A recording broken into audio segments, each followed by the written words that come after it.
Libertad de conciencia. Libertad de conciencia. Libertad de conciencia. Libertad de conciencia. Libertad de conciencia.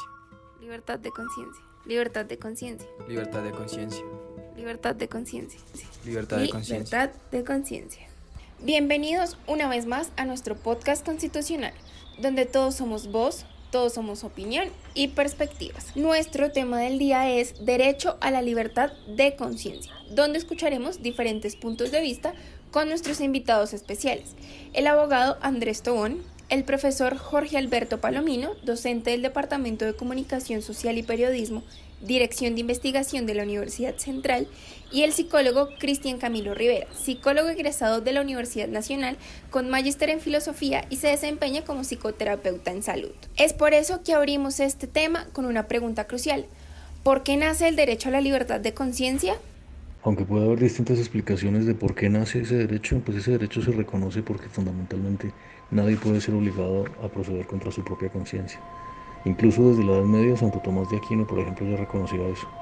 La gente critica la Edad Media porque dice que fue un periodo oscuro, pero los filósofos y teólogos de la Edad Media ya decían categóricamente que nadie podía ser obligado a proceder contra su conciencia, ni siquiera para algo que pudiera considerarse bueno. Antes de abordar la pregunta, quisiera aclarar la idea del Estado de Derecho, porque creo que ninguno de nuestros derechos fundamentales puede entenderse sin el concepto de Estado de Derecho. En las democracias contemporáneas, tanto las instituciones públicas como las privadas, o sea, incluyendo también el mismo Estado, están sometidas a un conjunto de leyes, normas y principios basados en los derechos humanos.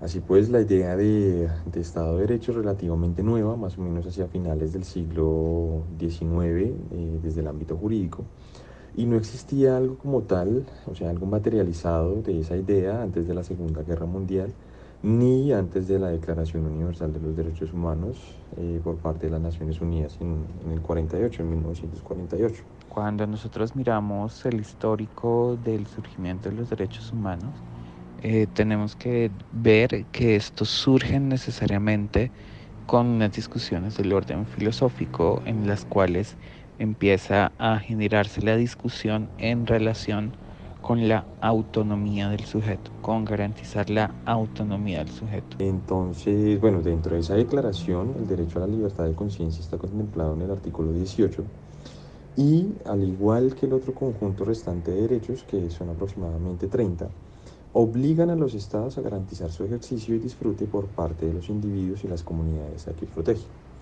En otras palabras, pues el derecho a la libertad de conciencia como derecho individual y como libertad fundamental de todo ciudadano o ciudadana, y al igual que los otros derechos, dan origen al Estado de Derecho, y el Estado de Derecho a su vez es el que tiene la obligación, el deber de asegurar todas esas libertades a los que los individuos tenemos derecho y que pues tienen que ver con la promoción de nuestro bienestar. Entonces digamos que la libre conciencia, el libre desarrollo de la personalidad, todos estos derechos están vinculados en relación con ese principio de la autonomía del sujeto. El sujeto puede disponer de su vida.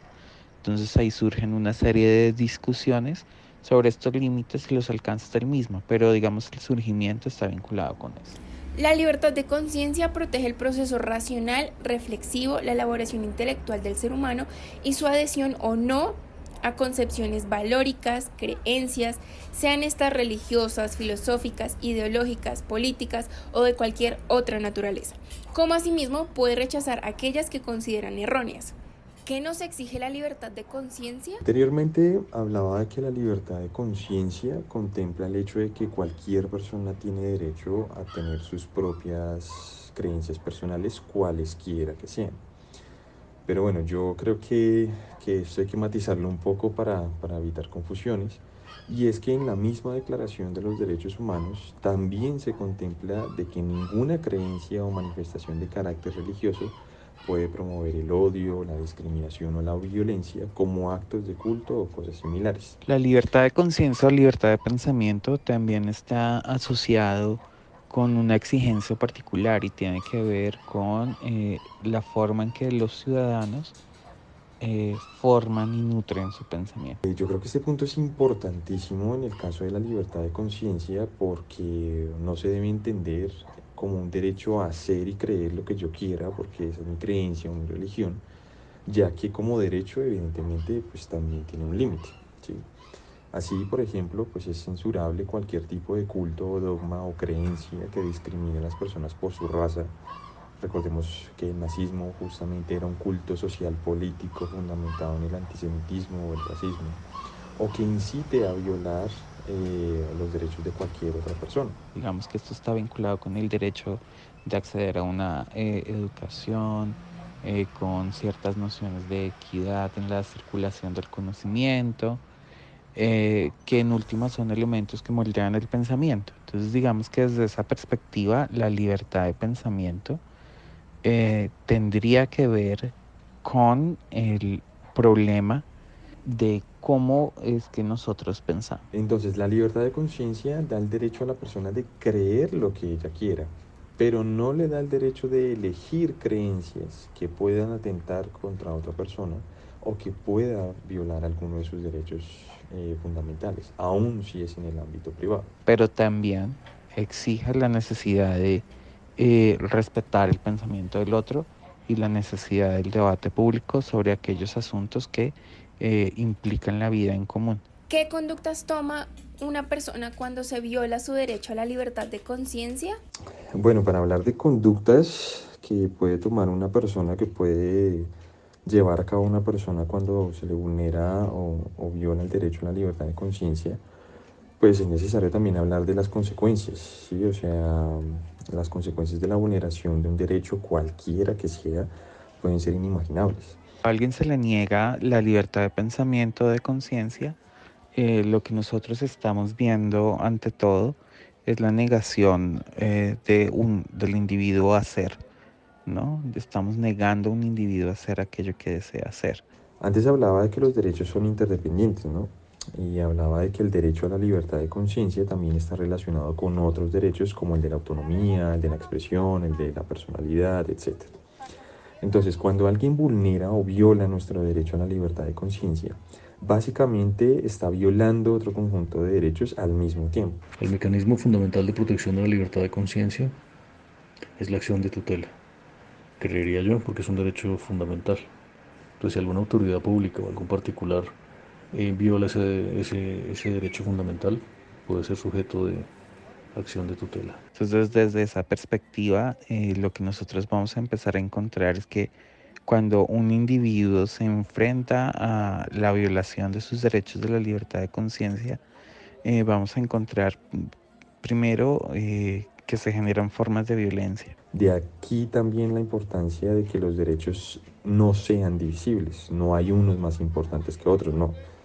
El asunto es que todos los derechos son igual de importantes y en eso hay que ser bastante claros. Bueno, así las cosas, por ejemplo, una persona homosexual o transexual que quiera pertenecer a un culto religioso, pero que dicho culto sea discriminatorio con las personas de otra orientación sexual o género distinto a la heterosexual, no solo va a ver afectado su derecho a la libre conciencia, sino también su derecho a su sexualidad, a su intimidad, al desarrollo de su personalidad, al de su autonomía, etc. No, normalmente el sujeto violentado es aquel a quien se le niega la posibilidad de actuar acorde a sus ideales, ¿no? Por eso, digamos, la libertad de pensamiento nos permite pensar en una suerte de límite entre la experiencia individual y la experiencia colectiva, ¿no? Y eso implica reconocer que estamos constituidos a partir de la voz del otro. Entonces, es innegable, con esos ejemplos, es innegable que al violar el derecho a la libertad de conciencia y de paso otros derechos, la calidad y el bienestar subjetivo del individuo se va a resentir muchísimo y va a afectar pues todas sus dimensiones, física, psicológica, emocional, espiritual, etc. Y pues su propio mundo personal, sus propias convicciones personales se verán desestabilizadas y vulneradas producto de la discriminación o la exclusión. Claramente pues cuando pasa todo esto, es imposible que la persona no sienta angustia, depresión, desaliento frente a la vida, desmotivación, culpa, recriminación propia, entre otros tantos efectos que sin duda impactan la cotidianidad del individuo. La libertad de conciencia, a pesar de ser un derecho fundamental, no se cumple en su totalidad. Día a día somos partícipes de situaciones que vulneran este derecho, provocando ciertos tipos de conductas, como niveles de violencia considerables o también silencio total, donde la persona se afecta de una manera interna, provocando estados de análisis psicológicos y de represión. ¿Cree usted que en algún momento el Estado ha violado o viola este derecho a los ciudadanos? Y de ser así, ¿cuáles son o serían las medidas respectivas que debería tomar el ciudadano? Bueno, en mi opinión, afirmar sin más que el Estado colombiano viola el derecho a la libertad de algunos de sus ciudadanos o ciudadanas puede llegar a ser desproporcionado. En su lugar, y de nuevo, a mi parecer, creo que el derecho a la libertad de conciencia sí es uno de los derechos que constantemente se ven amenazados o en riesgo de vulneración. Los estados entran en tensión con la idea de la libertad de pensamiento y establecen ciertos mecanismos. Por eso cosas como la protesta social, la manifestación social, son elementos en los que necesariamente se pone en tensión. No responde a las necesidades de la población a la que está obligado a proteger.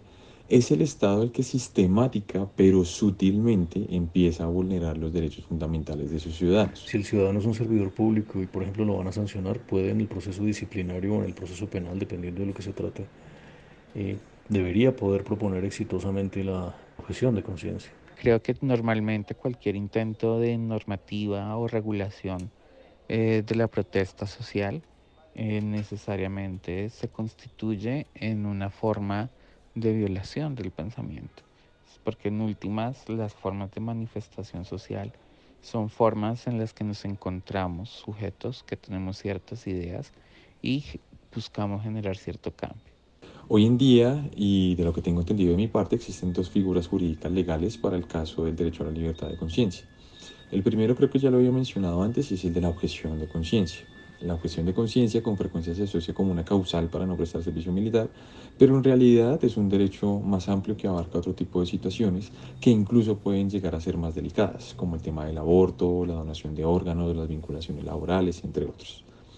La objeción de conciencia básicamente se define como pues, la negativa de un individuo a obedecer una ley, una norma o una autoridad jurídica o no, que puede estar en contra de su conciencia, de sus juicios o de sus principios personales, ¿sí? Cuando una persona objeta conciencia tiene que fundamentar, argumentar sus razones de manera auténtica, coherente, seria. No es un derecho que deba ser usado como un comodín, digamos, para no hacer u oponerse a algo, sino que la convicción por la cual se objeta conciencia ha de ser analítica, sincera, real. La objeción de conciencia, valga decir, es un derecho individual propio de las personas, es decir, una persona jurídica como una IPS o una entidad estatal no pueden objetar conciencia porque pues, no son considerados ciudadanos o personas naturales. Pero bueno, el problema es que la libertad de conciencia y la objeción de conciencia son derechos que pueden recrear fuertes tensiones entre el ámbito público y el ámbito individual o privado, o entre el interés general o el interés individual. Como lo mencionaba en el caso del aborto, también aplica para el caso de la eutanasia. Si bien es cierto que la mujer que necesita una interrupción voluntaria del embarazo o la persona que desea una muerte digna y sin sufrimiento pues innecesario, comparten ellos dos el derecho a la autonomía, no se puede obligar a ningún profesional en medicina que haya objetado conciencia a practicar ninguno de los dos procedimientos. No obstante, claro está que el Estado mantiene responsabilidad por los individuos cuyos derechos estén siendo vulnerados, amenazados o violados. Y la segunda figura jurídica, y ya con esto termino, la segunda figura jurídica para la protección del derecho a la libertad de conciencia y en general para cualquier derecho es la acción de tutela. Las tutelas, desafortunadamente, son un recurso legal que sobreabunda en nuestro país por la desatención del Estado, de las instituciones privadas en materia de salud y educación, por ejemplo, que también son derechos fundamentales. Pues generalmente tramitar una acción de tutela no tiene mayores dificultades. El asunto problemático es la excesiva demora en la respuesta por parte de los jueces y en la indiferencia con que las instituciones adoptan y acogen los fallos pues en favor del restablecimiento de los derechos de los individuos. El no cumplimiento del artículo en su totalidad y el de la importancia de la libertad de conciencia recaemos en el conflicto de conciencia cuando se intenta obedecer a sí mismo antes que al Estado. negándose a actuar en contra de sus valores o creencias, cualquiera que sea su situación jurídica, generando la importante palabra de objeción de conciencia, recayendo en la protección del orden jurídico frente a los riesgos de permitir que el mandato general y abstracto de la ley sea excluido por motivos de convicción personal. Muchas gracias a todos nuestros invitados del día de hoy por su disposición y hacer este podcast realidad, con un tema de interés general. Los esperamos en una próxima edición.